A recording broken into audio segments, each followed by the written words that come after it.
Thank you for joining us for this edition of the Progress Report. In this episode, we speak with Senior Minister in the Office of the President with responsibility for finance, Dr. Ashni Singh, on the investment portfolio and climate here in Guyana.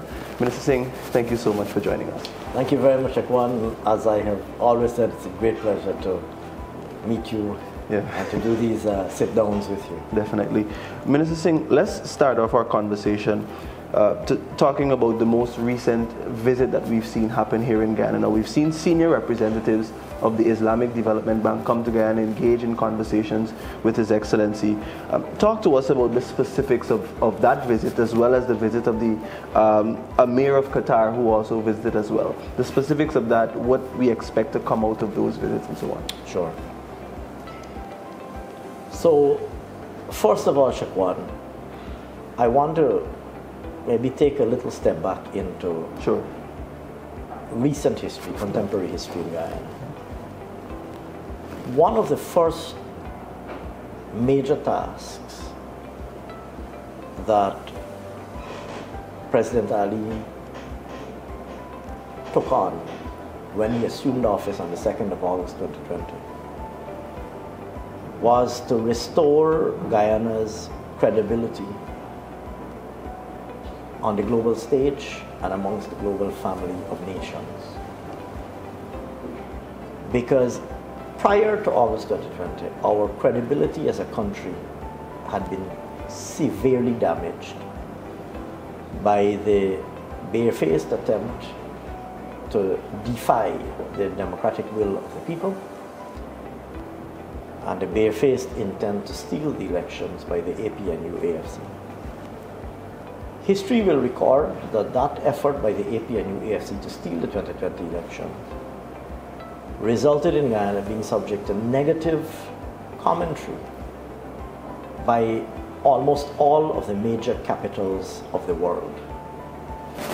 The Secretary of State of the United States of America made more than one statement on Guyana decrying the attempt by the APNU-AFC to steal the election, and ultimately had to threaten personal sanctions against those who were involved in this attempt to steal the elections. And it was only the threat of those personal sanctions that eventually resulted in a surrender by the rogue APNU-AFC administration. You had statements by the Foreign Secretary of the United Kingdom. You have statements by the Foreign Ministry of the French Republic. You had statements by the United Nations Secretary General. You had statements by the Commonwealth Secretary General. You had statements by the OAS Secretary General.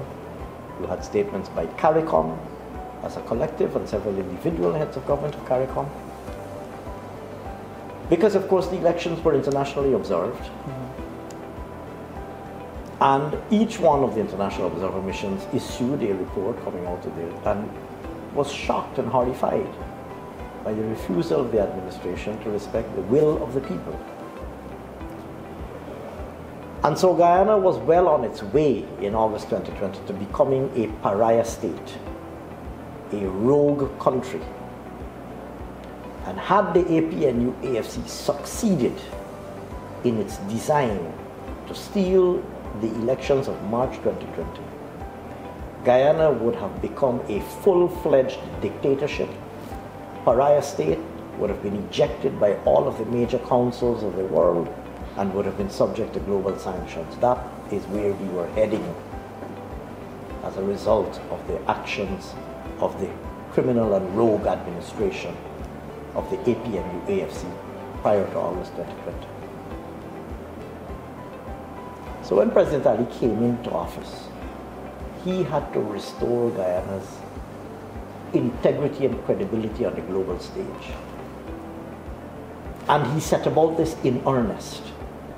You will recall that very shortly after he assumed office, Guyana received a visit by the United States Secretary of State. And we're one of the few small and mid-sized countries around the world to have received within the space of 3 years visits by 2 U.S. Secretaries of State. We've had a visit by Secretary Pompeo, we've had a visit by Secretary Blinken, both within the space of 3 years. We've had a visit by heads of government and heads of state from around the world. You mentioned the President of the Dominican Republic, you mentioned the Emir of Qatar, to name a few. And the President has himself been on state and official visits to many countries around the world. Right now, just within a matter of recent days, His Excellency the President will be receiving an award by a major hemispheric institution for the leadership, by a preeminent hemispheric institution, for the leadership that he is providing, and therefore that Guyana is providing under his leadership on the subject of food security and agriculture. To be contrasted with a situation prior to 2020 when Guyana was ejected from the position as lead spokesperson on agriculture in CARICOM. Since I have known myself, since I have had any consciousness, Guyana has been lead spokesperson on agriculture. Because within CARICOM, within the quasi-cabinet of CARICOM, during the rogue APNU-AFC administration, during 2015 to 2020, Guyana suffered the indignity of being relieved of the agriculture portfolio in the CARICOM quasi-cabinet because of the Granger administration's attitude towards agriculture. From the time President Ali resumed office, or assumed office, from the time the People's Progressive Party resumed office and President Ali assumed office, the agriculture portfolio was restored to Guyana. Today, or these days, within a matter of days or hours, President Ali will be receiving a hemispheric award for leadership on food security and agriculture. So I give that preface, or those prefatory remarks, really to set the context for these international visits. They're not one-off visits. Yeah. They reflect Guyana's new standing on the world stage. Guyana enjoys more visibility than we have ever enjoyed in the history of our country.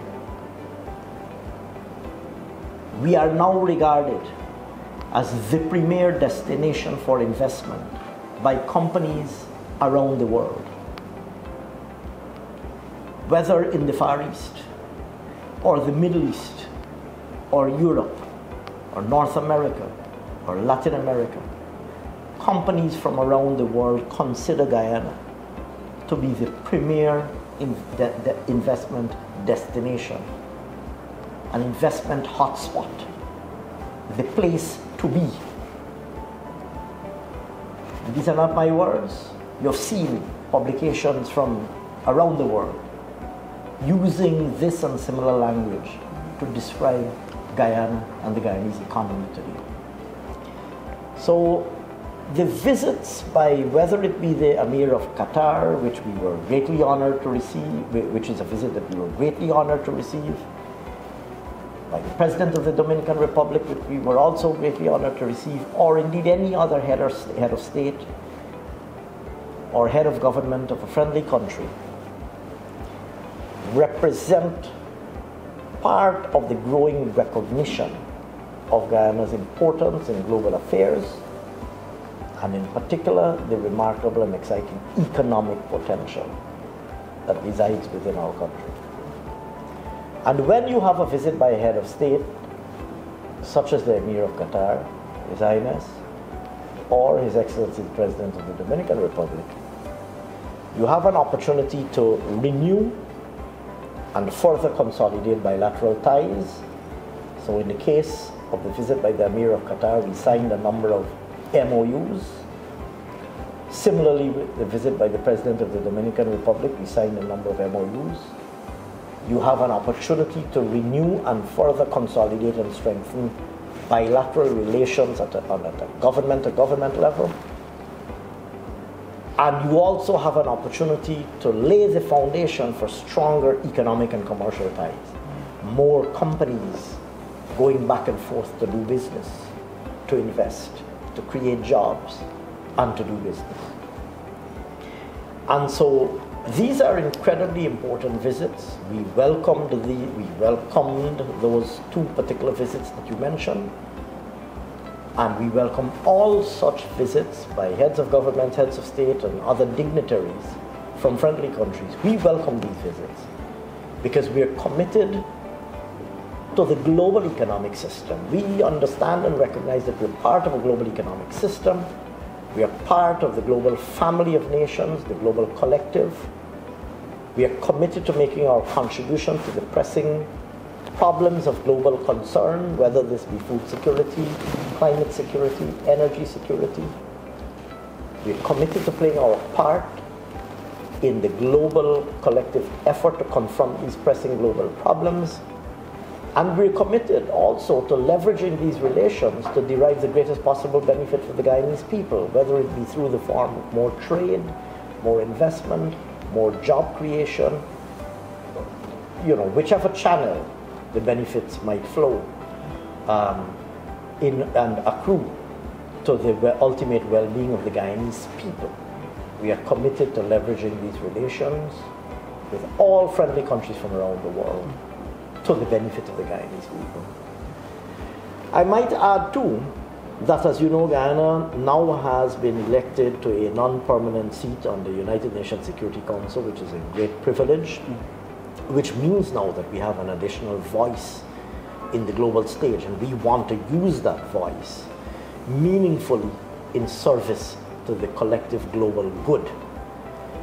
And for us to do so, it's important that we remain closely engaged with countries around the world, to hear from them what the issues of concerns are to them and what their perspectives are on issues, so that we can,